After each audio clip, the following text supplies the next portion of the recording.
Hi, I'm Aaron Glass, Professor of Cultural Anthropology at Bard Graduate Center, and this is my Souvenir totem pole magnet from Alaska. The very real Kwakwaka'wakw pole pictured on it was not from Alaska, but from British Columbia, Canada.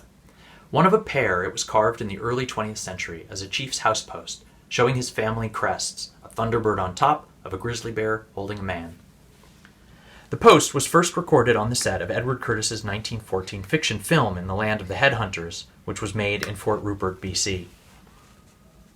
In the early 20s, it was moved to Vancouver Stanley Park, where it's still one of the most photographed totem poles in the world. At the same time, photos and paintings of an almost identical set in Alert Bay were circulating widely. Both pairs became the template for native carved souvenirs and for Alaskan tourism logos. Far more than just ethno-kitsch, this souvenir magnet is a window into colonial and indigenous history. Thanks.